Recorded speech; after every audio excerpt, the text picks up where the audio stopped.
Existen instantes en el deporte que deberían concluir entre ovaciones, pero terminan en un mutismo imborrable.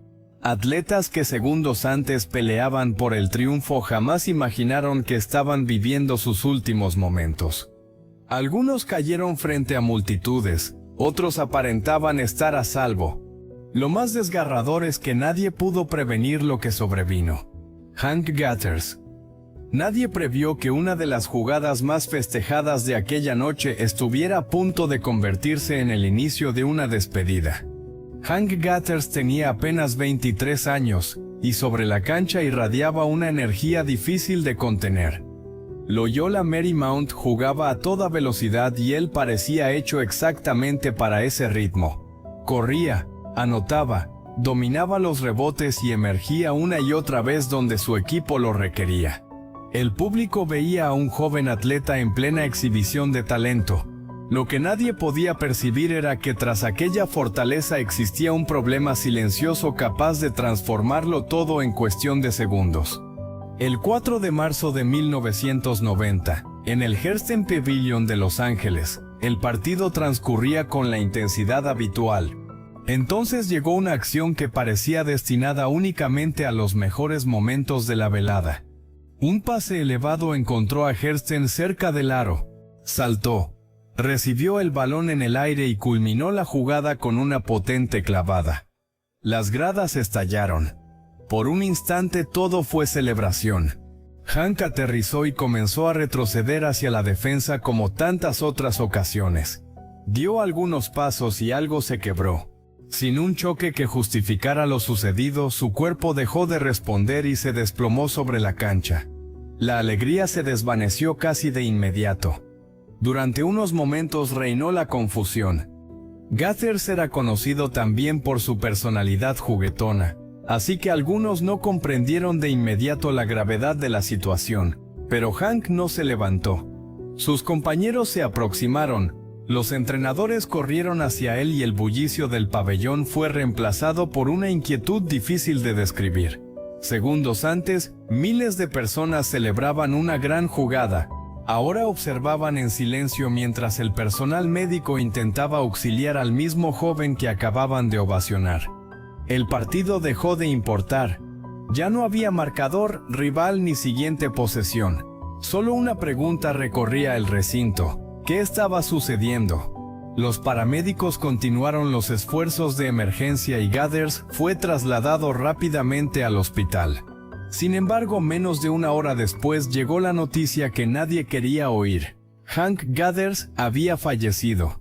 Según el relato original, la causa fue una miocardiopatía hipertrófica, una afección cardíaca que había afectado seriamente el funcionamiento de su corazón. La revelación resultaba especialmente dolorosa porque el peligro no había emergido en forma de una caída espectacular ni de un golpe evidente. Estaba oculto dentro de su propio cuerpo, mientras desde las gradas todo apuntaba a que aquel joven estaba viviendo uno de los momentos más brillantes de su trayectoria. Por eso la historia de Hank Gathers sigue siendo tan difícil de olvidar. La imagen que perdura no es solamente la de un jugador desplomándose, sino la del contraste entre dos momentos separados por apenas unos instantes. Primero, un atleta elevándose hacia el aro mientras una multitud lo vitoreaba. Después, el mismo pabellón comprendiendo que estaba presenciando algo profundamente triste. Tenía 23 años, un enorme talento y una vida que parecía avanzar a toda velocidad. Aquella noche recordó al mundo del deporte una realidad dolorosa. Algunas amenazas no hacen ruido, no se anuncian y tampoco pueden verse desde las gradas. Y precisamente por eso cuando aparecen, pueden transformar un instante de gloria en un recuerdo eterno. Jack Trice. Jack Trice salió del campo por su propio pie, y quizá ese sea el detalle más desgarrador de toda su historia. Después de recibir golpes capaces de preocupar a cualquiera, todavía podía caminar, hablar y mantenerse consciente. Para quienes estaban a su alrededor, aquello parecía una señal tranquilizadora. Pero mientras el partido seguía adelante, algo mucho más serio estaba ocurriendo donde nadie podía verlo. Jack aún no lo sabía, Pero aquel 6 de octubre de 1923 ya no estaba luchando únicamente contra un rival. Durante el encuentro, Trice sufrió primero una lesión en el hombro. El dolor era evidente, pero optó por continuar. Más tarde, en el tercer cuarto, se lanzó en una jugada de bloqueo, perdió la posición y terminó cayendo de espaldas. En medio de la acción, varios jugadores pasaron sobre él y recibió fuertes impactos en la zona del torso. Todo ocurrió con la velocidad y confusión propias de una jugada de fútbol americano. Cuando finalmente lo ayudaron a abandonar el terreno, seguía consciente. Precisamente por eso, la verdadera gravedad de lo ocurrido todavía permanecía oculta. Tras el partido fue examinado, pero según el relato original, la evaluación inicial no identificó completamente las lesiones internas que estaba sufriendo. Después emprendió el regreso en tren acostado sobre un improvisado colchón de paja. Mientras el vagón avanzaba durante la noche, su estado fue empeorando. Cada hora hacía más evidente que aquello no era simplemente un hombro lastimado. La preocupación crecía mientras su respiración se volvía más difícil. La aparente tranquilidad de unas horas antes comenzaba a desvanecerse. Cuando volvió a recibir atención médica, la situación era mucho más seria. Además de la lesión en la clavícula, existía una grave hemorragia interna. Ya quedaba muy poco margen para cambiar el desenlace. El lunes por la tarde, Jack Trice falleció. Lo estremecedor es pensar en todo lo ocurrido entre el momento en que salió del campo consciente y aquel final. Horas pareció existir una posibilidad de que todo quedara solamente como otra dura jornada deportiva. Pero su cuerpo estaba contando una historia completamente distinta. Por eso Jack Trice no es recordado únicamente por aquella última jugada.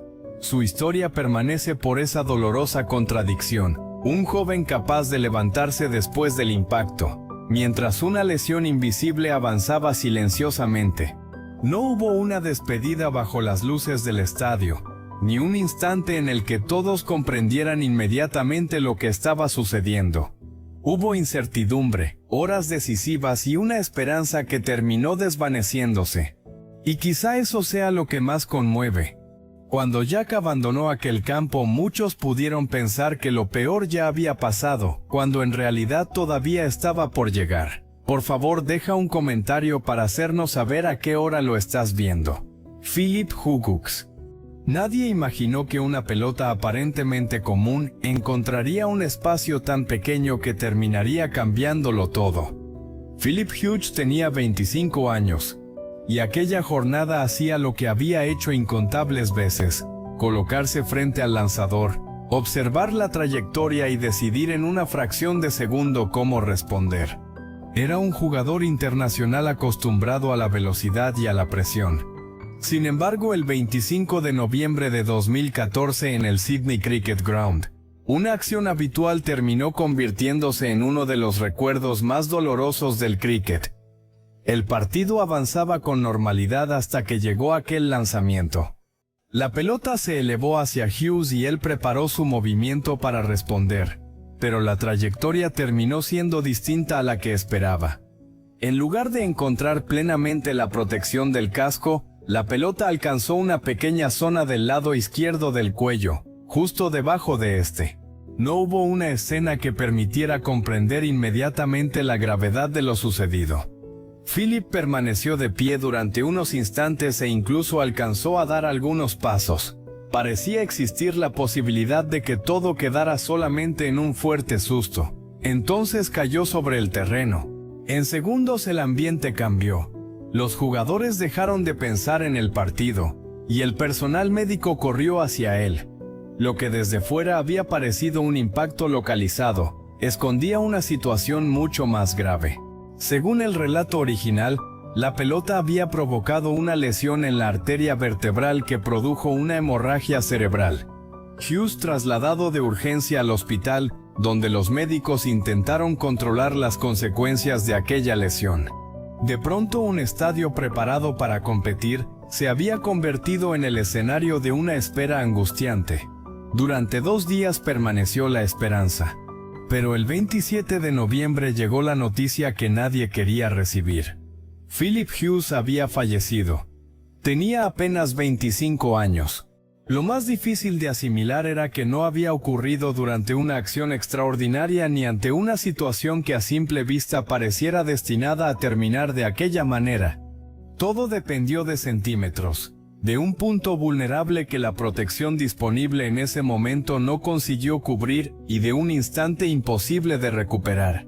Quizá por eso su historia continúa provocando tanta tristeza. Hughes entró al campo para disputar otro partido, y terminó dejando una ausencia que trascendió el marcador. Aquella pelota recordó al mundo que algunas veces no hace falta una escena espectacular para que las consecuencias sean enormes. Basta una trayectoria inesperada, un espacio mínimo y una fracción de segundo. Y mientras el cricket siguió adelante, quedó una imagen imposible de borrar, la de un joven de 25 años, haciendo aquello que amaba sin saber que aquel partido sería el último de su vida. Lane Frost. Lane Frost ya había vencido los 8 segundos. La multitud celebraba. La puntuación estaba asegurada, y sus botas habían vuelto a tocar la arena. Todo indicaba que el peligro había quedado atrás, pero precisamente ahí comenzó la parte más dolorosa de su historia. A sus 25 años, Frost era campeón mundial y uno de los nombres más reconocidos del rodeo. Aquella tarde del 30 de julio de 1989 en Cheyenne, nadie podía imaginar que una monta completada con éxito terminaría convirtiéndose en su última aparición. Todo había comenzado como tantas otras veces. Frost ajustó la cuerda, aseguró su mano y se preparó frente a Taking Care of Business, un toro conocido por su fuerza. Cuando la puerta se abrió, el animal salió con potencia y comenzó la lucha por mantenerse encima. Frost respondió con experiencia, acompañando cada movimiento mientras el reloj avanzaba lentamente. Un segundo, otro más, hasta escuchar finalmente la señal que todo jinete espera. 8 segundos. Había completado la monta y recibió 85 puntos. El público respondió con entusiasmo. Por unos instantes parecía un final perfecto. Frost descendió y quedó nuevamente sobre la arena. Los encargados de distraer al toro comenzaron a acercarse como parte del procedimiento habitual. Entonces, ocurrió lo inesperado. Taking Care of Business no continuó alejándose, giró y regresó hacia Frost. Apenas hubo tiempo para comprender lo que estaba sucediendo. El toro lo alcanzó y el impacto cambió por completo el ambiente del recinto. Los aplausos desaparecieron. Quienes segundos antes festejaban, comenzaron a observar con preocupación mientras los equipos de asistencia entraban rápidamente. Frost fue trasladado de urgencia para recibir atención médica, pero las lesiones internas eran demasiado graves. Según el relato original, sufrió una hemorragia interna masiva y poco después falleció. El contraste resultaba difícil de aceptar. No había perdido durante la monta, no había sido derribado antes de completar el tiempo. Había conseguido exactamente aquello que debía conseguir, y ya estaba nuevamente de pie cuando todo cambió. El momento que parecía representar el regreso a la seguridad terminó siendo justamente el instante en que apareció el verdadero peligro. Por eso la historia de Lane Frost permanece ligada a una paradoja profundamente triste. Durante 8 segundos desafió a un animal poderoso, y consiguió mantenerse arriba. Después, cuando la prueba parecía terminada, unos pocos segundos escribieron un desenlace que nadie esperaba. Tenía 25 años, una carrera brillante y todavía mucho camino por delante. Aquella tarde dejó una lección imposible de olvidar dentro del rodeo. Algunas veces el momento más peligroso no llega mientras todos contienen la respiración, sino justo después, cuando los aplausos comienzan y todos creen que finalmente pueden dejar de preocuparse. Nodar Kumaritashvili. Nodar Kumaritashvili había viajado a Canadá para vivir el sueño de cualquier atleta, representar a su país en unos Juegos Olímpicos, pero nunca llegó a competir oficialmente. Esa es quizá la parte más dolorosa de su historia. Tenía apenas 21 años, y mientras el mundo esperaba una gran ceremonia de apertura, él se preparaba para una última sesión de entrenamiento, sin imaginar que aquella bajada terminaría convirtiéndose en una despedida que conmocionaría al deporte internacional. El 12 de febrero de 2010, Nodar se encontraba en la pista de Whistler practicando luge, una disciplina donde los atletas descienden a velocidades extremas, controlando el trineo mediante movimientos mínimos del cuerpo. La pista era extraordinariamente rápida y exigía una precisión absoluta. Según el relato original, en los días anteriores, varios atletas habían perdido el control y habían surgido preocupaciones sobre sus riesgos. Sin embargo, aquella mañana todo continuó. Cerca de las 10:50, Nodar tomó posición para realizar otra bajada de entrenamiento. Se impulsó y comenzó a descender. Cada curva aumentaba la velocidad y reducía el margen para corregir cualquier movimiento. Nodar atravesó gran parte del recorrido hasta aproximarse a las últimas secciones. Entonces, en apenas una fracción de segundo, el equilibrio se perdió. Intentó mantener el control, pero a semejante velocidad cualquier pequeña desviación podía multiplicarse rápidamente. El trineo abandonó su trayectoria, y Nodar salió de la pista impactando contra una estructura metálica situada fuera del recorrido. Todo ocurrió tan rápido que prácticamente no hubo tiempo para reaccionar. Los equipos de emergencia llegaron inmediatamente y trataron de auxiliarlo, pero las consecuencias del impacto eran demasiado graves. Nodar Kumaritashvili falleció aquel mismo día. De pronto la atención dejó de estar en las medallas, los récords o la ceremonia que estaba por comenzar. Un joven que había llegado hasta Canadá, llevando los colores de Georgia, ya no tendría la oportunidad de presentarse en la competencia para la que había trabajado. La celebración olímpica quedó atravesada por una ausencia que nadie había previsto, y ahí está la contradicción que hace su historia especialmente triste. Nodar estaba a las puertas del momento que debía representar uno de los mayores logros de su vida. Pero todo terminó durante un entrenamiento antes de que los Juegos comenzaran oficialmente. Tenía 21 años y había llegado hasta Whistler persiguiendo una oportunidad que muy pocos atletas consiguen alcanzar. Aquella última bajada recordó al mundo que detrás de cada segundo de velocidad existen años de sueños y sacrificios. Para Nodar, la meta olímpica estaba increíblemente cerca, pero nunca pudo cruzarla. Ayrton Senna estaba acostumbrado a conducir al límite, pero aquel fin de semana había algo diferente en Imola. El ambiente ya estaba marcado por accidentes, y una sensación de inquietud que parecía acompañar cada vuelta. Aún así, cuando comenzó la carrera del 1 de mayo de 1994, millones de personas tenían los ojos puestos en el tricampeón mundial. Senna era una figura gigantesca de la Fórmula 1, de esos pilotos que parecían capaces de encontrar una salida incluso cuando todo estaba al borde del desastre.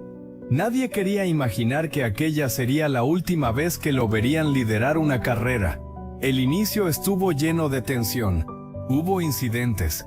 Apareció el auto de seguridad y durante algunos minutos todo pareció fuera de su ritmo habitual.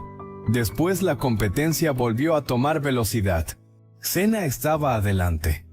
Llegó la séptima vuelta y se aproximó a Tamburello. Una curva rapidísima que conocía perfectamente. En condiciones normales habría sido apenas otro instante dentro de una carrera, pero esta vez algo salió mal. El monoplaza no siguió la trayectoria esperada y continuó hacia adelante. Senna intentó reducir la velocidad y recuperar el control, pero el espacio desaparecía demasiado rápido. El coche terminó contra el muro de concreto. En cuestión de segundos, el rugido de la competición fue sustituido por una escena que nadie quería contemplar. Los equipos de emergencia llegaron rápidamente y comenzaron a trabajar alrededor del monoplaza. Senna no reaccionaba y necesitaba asistencia inmediata. Poco después fue trasladado en helicóptero a un hospital de Bolonia. Mientras tanto, lejos de Imola, millones de aficionados esperaban alguna noticia capaz de devolverles la esperanza. Era difícil aceptar que un hombre visto tantas veces dominando situaciones extremas, estuviera ahora librando una batalla completamente distinta. Las horas siguientes estuvieron llenas de incertidumbre hasta que llegó la confirmación que transformó aquel gran premio para siempre. Ayrton Senna había fallecido. Según el relato original, sufrió un traumatismo grave en la cabeza, cuyas consecuencias resultaron irreversibles. Tenía 34 años. Ya no importaban las posiciones ni quién cruzaría primero la meta. El automovilismo acababa de perder a una de sus figuras más importantes, y una generación de aficionados comprendía de la manera más dolorosa que ni siquiera el talento extraordinario podía eliminar por completo los riesgos de competir a esas velocidades. Para millones de personas quedó unido al instante en que una carrera se convirtió en recuerdo. Había entrado allí como líder, haciendo aquello que lo había convertido en leyenda. Unos segundos después, todo era diferente. Su historia permanece no solamente por los campeonatos que conquistó, sino por la huella que dejó su ausencia. Aquel 1 de mayo, la Fórmula 1 perdió mucho más que a un campeón, y el mundo descubrió que incluso quienes parecen dominar la velocidad, pueden encontrarse en un solo instante frente a algo imposible de controlar. Benny Paret seguía de pie, pero aquella imagen engañaba. Frente a miles de personas en el Madison Square Garden, su cuerpo permanecía sostenido cerca de las cuerdas mientras la pelea entraba en un terreno cada vez más preocupante. Era el 24 de marzo de 1962 y Paret volvía a enfrentarse a Emil Griffin, por tercera vez. Entre ambos existía una rivalidad cargada de historia y tensión. Lo que debía decidirse con un ganador y un perdedor terminaría dejando una pregunta mucho más difícil. ¿En qué momento una pelea debe detenerse antes de que sea demasiado tarde? Desde los primeros asaltos ninguno parecía dispuesto a regalar terreno. Los golpes se sucedían y Paret continuaba respondiendo. Pero con el paso de los rounds, el esfuerzo comenzó a hacerse visible. Sus movimientos perdieron velocidad y su defensa empezó a mostrar espacios. Entonces llegó el 12º asalto. Griffin encontró una oportunidad y Paret terminó contra las cuerdas prácticamente sin espacio para alejarse. En pocos segundos recibió una rápida sucesión de golpes. El público, que había llegado preparado para celebrar una gran pelea, comenzó a comprender que aquello estaba tomando un rumbo completamente diferente. Paret todavía permanecía en pie, pero ya no respondía de la misma manera. Sus brazos descendieron y las cuerdas ayudaban a mantenerlo erguido. Finalmente el árbitro intervino y separó a Griffin. La pelea había terminado, pero la verdadera preocupación apenas comenzaba. Paret quedó inconsciente y fue retirado del ring para recibir atención médica. De repente las luces del Madison Square Garden ya no iluminaban solamente un escenario deportivo. Iluminaban el lugar donde una multitud acababa de presenciar cómo una rivalidad se transformaba en una emergencia. En el hospital, los médicos intentaron tratar la grave lesión cerebral que había sufrido. Pasaron las horas y después los días, pero Paret no recuperó la conciencia. 10 días después, el 3 de abril de 1962, falleció. Según el relato original, la causa fue una hemorragia cerebral masiva. El resultado de aquella noche dejó entonces de importar. Ya nadie hablaba simplemente de quién había ganado el combate. Lo que permanecía era la tristeza por un hombre que había entrado al cuadrilátero para competir, y que nunca volvió a salir de aquella pelea como todos esperaban. Su último combate dejó una cuestión que trasciende el boxeo. Cuando un atleta continúa de pie, ¿significa realmente que todavía puede continuar? Aquella noche demostró lo difícil que puede ser reconocer el límite en medio de la intensidad, el ruido y la emoción de una competencia. Paret tenía todavía una vida fuera de aquellas cuerdas, pero unos segundos terminaron cambiándolo todo. Y cuando finalmente sonó el final, la pregunta más dolorosa ya no era quién había vencido, sino si aquel combate pudo haberse detenido antes. Owen Hart. Miles de personas miraban hacia el ring esperando una entrada espectacular. Nadie sabía que detrás de las luces y la música, unos cuantos segundos estaban a punto de transformar el entretenimiento en una realidad profundamente dolorosa. El 23 de mayo de 1999 en Kansas City, Owen Hart se preparaba para aparecer como The Blue Blazer, su personaje enmascarado. La idea era sorprender al público descendiendo desde lo alto de la arena. Parecía otro efecto cuidadosamente preparado para el espectáculo. Sin embargo, aquella noche algo no salió como estaba previsto. Hart debía bajar suspendido mediante un sistema de cable hasta llegar cerca del cuadrilátero. Estaba a más de 20 metros de altura cuando ocurrió lo inesperado. Según el relato original, el mecanismo que lo sostenía se liberó antes de tiempo. De pronto ya no había una actuación que controlar ni una segunda oportunidad para corregir el movimiento. Owen cayó desde las alturas y terminó dentro de la zona del ring, al golpear las cuerdas. Todo sucedió tan rápido que buena parte del público tardó unos instantes en comprender lo que acababa de presenciar. Esa confusión hizo el momento todavía más desconcertante. En un espectáculo donde casi todo estaba diseñado para parecer extraordinario, algunos espectadores llegaron a pensar que aquello podía formar parte de la función, pero la reacción de quienes estaban cerca reveló pronto que no había ningún guión detrás de lo sucedido. El personal médico acudió inmediatamente para auxiliar a Hart. La música y la expectativa que habían acompañado su entrada quedaron reemplazadas por una preocupación absoluta. De repente el personaje del Blue Blazer desapareció y solo quedaba Owen, un hombre que necesitaba ayuda urgente. Fue trasladado rápidamente al hospital, pero las lesiones sufridas en la caída eran demasiado graves. Poco después se confirmó su fallecimiento. Lo que debía ser apenas una entrada de unos segundos terminó convirtiéndose en una de las noches más tristes vinculadas al espectáculo deportivo. Y quizá lo más difícil de aceptar era precisamente la naturaleza del momento. Owen no estaba compitiendo contra otro luchador cuando ocurrió. Estaba realizando una presentación pensada para entretener a quienes habían acudido a verlo. Durante unos instantes, miles de personas no pudieron distinguir dónde terminaba la ficción y dónde comenzaba la realidad. Aquella noche, una arena llena de luces descubrió de la forma más dolorosa que detrás de cada personaje seguía existiendo una persona real. Owen había subido para ofrecer al público un momento inolvidable, pero nadie habría querido recordarlo de aquella manera. Y cuando quedó claro que aquello no formaba parte del espectáculo, ya nada pudo hacer que la noche volviera a sentirse como antes. Si estas historias te han conmovido y quieres ayudarnos a seguir recordando a quienes dejaron una huella imborrable en el deporte, suscríbete al canal, deja tu me gusta y comparte este video. Marco Simoncelli. Marco Simoncelli no perdió su última carrera en la meta. Todo cambió mucho antes en una curva que había recorrido como tantas otras. Tenía 24 años, un talento enorme y una personalidad imposible de confundir dentro y fuera de la pista.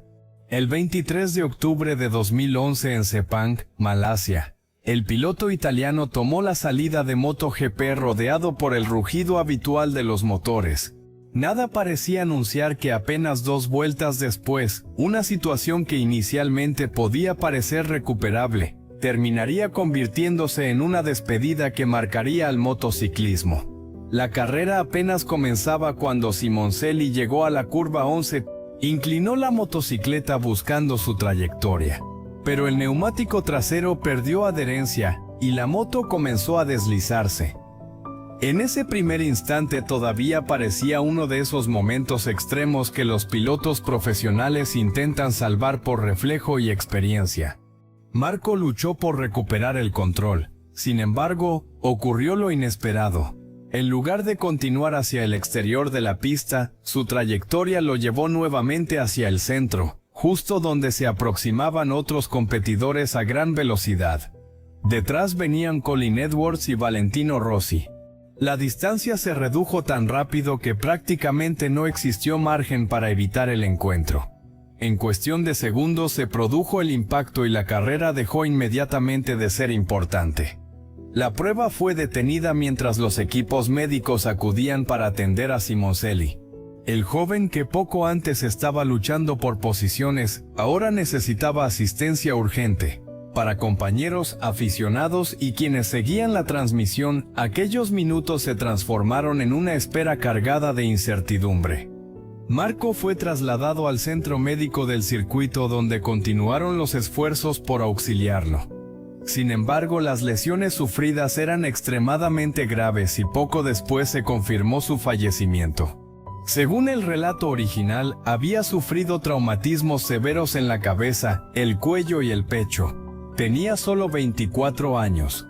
De pronto su característica sonrisa, su enorme cabello rizado y aquella forma atrevida de competir adquirieron otro significado para quienes lo habían seguido durante su carrera.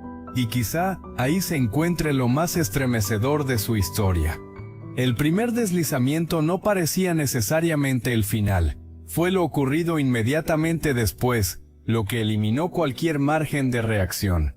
En un deporte donde cada piloto aprende a convivir con la velocidad, unas décimas de segundo pueden separar una recuperación extraordinaria de una situación imposible de evitar.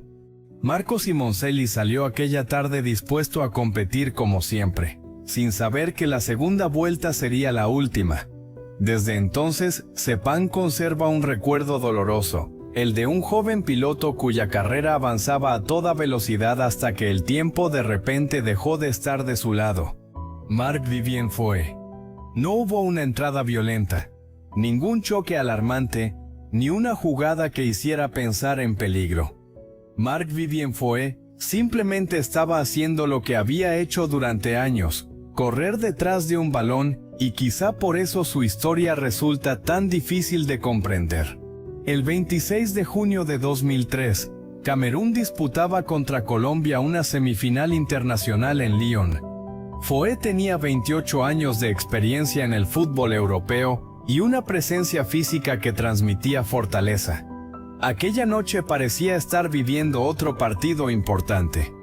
Nadie podía imaginar que el verdadero peligro no estaba frente a él, sino oculto en su propio cuerpo.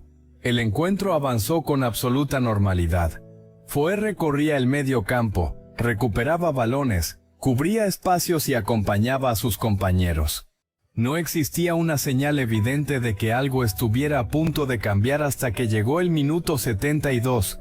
Lejos de una acción especialmente peligrosa, mientras se desplazaba por el campo, Foé cayó repentinamente sobre el césped. No intentó protegerse ni había recibido un golpe que explicara lo sucedido. Durante unos segundos reinó el desconcierto. Después, las miradas de los jugadores y sus gestos pidiendo ayuda dejaron claro que aquello era mucho más serio. El fútbol se detuvo. El marcador dejó de tener importancia mientras el personal médico entraba rápidamente para auxiliarlo. Foé estaba inconsciente y comenzaron los esfuerzos de emergencia sobre el mismo terreno donde apenas unos instantes antes corría con normalidad. No había una lesión visible que permitiera entender qué estaba ocurriendo.